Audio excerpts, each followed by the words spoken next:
Good evening, everyone, and thank you so much for tuning in to Real America Tonight. I'm Stella Escobedo, filling in for Dan Ball. We begin with this. It is no secret that big tech has been involved in censoring conservative voices for a while now.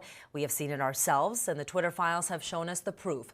But it seems like cable TV is still fighting against conservative news. That's because DirecTV just dropped another network in a very similar way to how they dropped us here at OAN. Newsmax was officially dropped by DirecTV. A DirecTV spokesperson claims that the move was made because Newsmax demands for an increased rate would have caused higher costs, which would have led to the network needing to charge their customers more. Newsmax's CEO denounces that claim, saying that is simply false, and that DirecTV knows that no one would pay a fee to Newsmax to carry their shows. That's because it's streamed for free on YouTube, Roku, Google TV, and even Newsmax's own website. Of course, all of this is very reminiscent of what happened to us right here at OAN, although we have been fighting for much longer against the censorship of conservatives. And let's not forget how powerful politicians in Washington have come after us. Remember this letter from February of 2021? It was written by Representatives Anna Eshoo and Jerry McInerney of California. In it, they basically say right-wing media is full of disinformation and half-truths. And specifically, they ask questions directed at the parent company of DirecTV, AT&T. Notice who's behind specifically targeted in these questions: OAN, Newsmax, and Fox News. And I want to take a closer look at one of the questions, which is the last question on there.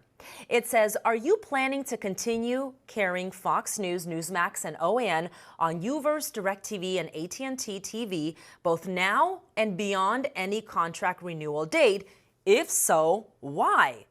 Well, it looks like we have an answer to that question. So to talk more about this, I want to bring in Scott Shepard. He is the director of the National Center's Free Enterprise Project. Scott, thank you so much for being here. Good to see you. Well, a pleasure, Stella. Good to see you again. So that letter was written by two members of Congress who sit on very powerful committees.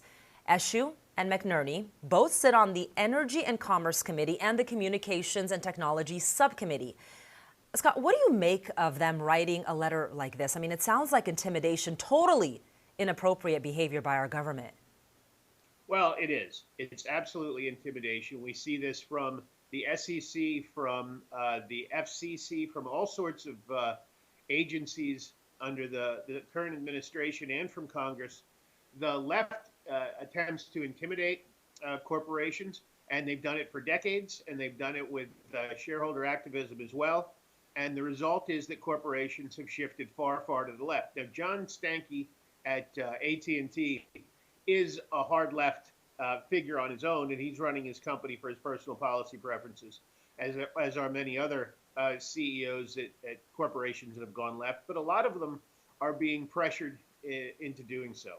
And we see instances of intimidation and pressure from the left in Congress, but no efforts to, well, or not yet anyway, efforts to push back from the right. You know, if we're lining up issues of disinformation, we don't want to stop with just your network and Newsmax and Fox News. Consider that CNN and MSNBC have been wrong over the last 4 to 6 years about everything all the time. They were wrong about Hunter Biden's laptop. They were wrong about Russian collusion. They were wrong about the effects of the vaccine. They were wrong. Well, I mean, CNN had Brian Stelter there for years. He's never, ever been right, except accidentally. And so if we're hounding news sources because they're wrong, because they're spreading disinformation and misinformation, then the list should obviously start with CNN and ESPN, and then, of course, ABC and NBC and all these others. So this is pure political intimidation, and we've got to stop it however we can. Yeah, that letter clearly singled out 3 networks. Scott, it didn't stop with this letter. Lawmakers held hearings with expert witnesses to talk about misinformation. Wouldn't you say these lawmakers are trying to step on freedom of speech? I mean, they're asking the cable companies to do what government officials can't do. Oh, yeah. No, that's absolutely right. And we've seen with the Twitter files, we've seen that there is both collusion and intimidation by this administration of news sources and social media sources. I hope and trust that The new House of Representatives will have its own investigations, and it will look into that collusion, because, at base, what's going on is that government officials and the heads of corporations are working together to deny Americans their civil rights, to work together to undertake censorship that the government couldn't undertake if it's acting alone. That's a criminal offense, just like it was a criminal offense in the 60s to try to deny black voters the right to vote in the South. It's a violation of their civil rights to have the government pressure private organizations to deny open and free speech opportunities. I mean, And so, every American needs to be outraged over this. I mean, you don't have to like the politics on the left or the right, but canceling freedom of speech really puts us in dangerous territory. I mean, with OAN, there was no meaningful business discussion. Same with Newsmax. Where do we go from here? well, no, I think you're absolutely right. You know that if a side is losing a debate, it tries to shut down the debate.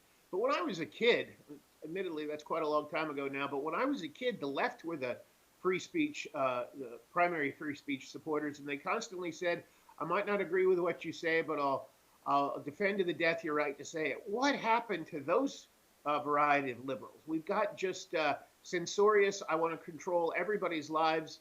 Nobody can disagree with me. Fools on the left now.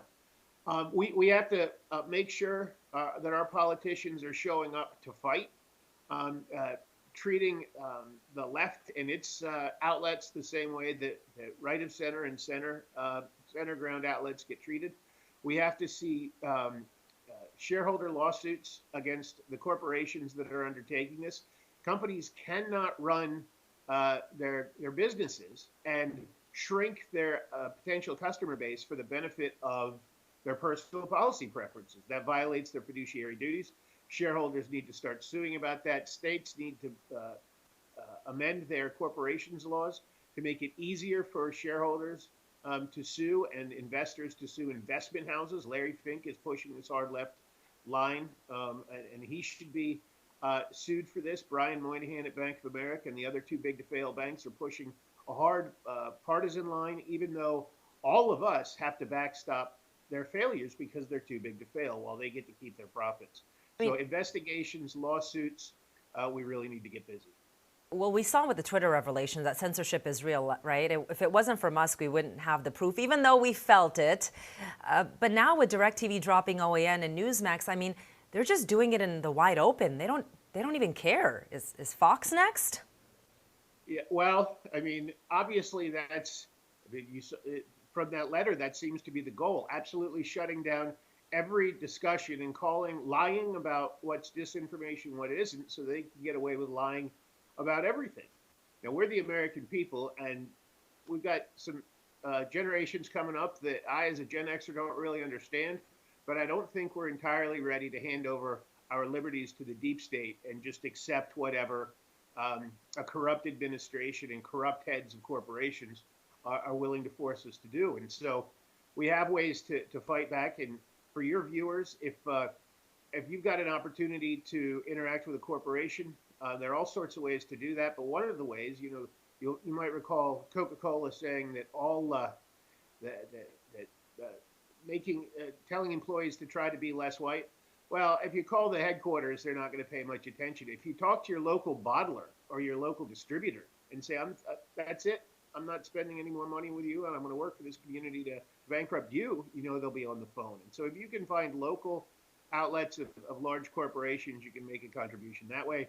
And if I can put in a plug, my organization's at freeenterpriseproject.org, and we've got guides of how to get involved and how to push back against these censoring, partisan, illegal behaving. Well, I was going to ask you, in this situation, what do viewers of OAN do? Well, as I say, check out freeenterpriseproject.org. There's a FAQ of ways to get involved. If you're a shareholder, you need to be voting your shares and interacting directly with corporations. We have a current campaign fighting Chase Bank because Chase, amongst other things, debanked a religious liberty organization and then lied about it, and it's refusing to protect viewpoint diversity, even as it cancels those of us in the center and on the right. And so there are lots of ways to get involved. If you're not a shareholder, but are a consumer, speak up. And of course, if you're a significant shareholder and want to file suit against these companies, that's the real way to go. There's power in numbers, that's for sure. You know, you talked about Republicans controlling the House and looking into this. Do you think anything will come out of it?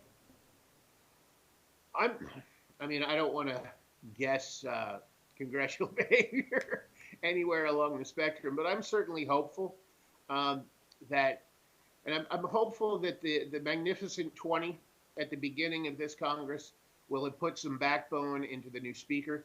And I'm hopeful that some of those members and the other members of the Freedom Caucus will get around to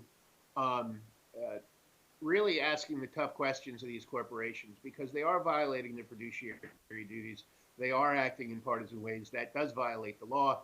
And it might violate federal regulations because it's misrepresentation about the material facts.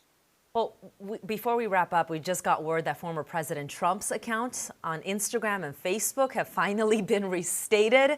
Ridiculous that we even have to talk about this and that he was even taken off to begin with. But anything you want to say about that? Well, I think Twitter being in the hands of freedom again might have reverberations.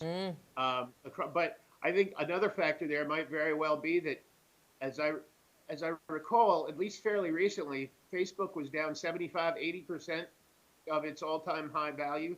They need eyeballs. And Donald Trump, whatever else you want to say about him, he captures eyeballs.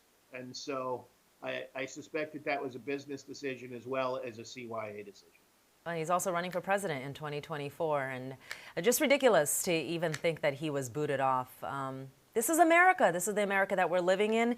And Scott Shepard, as you say, we have a voice and we need to use it. Scott Shepard, appreciate you. Thank you. Anytime. Good to see you.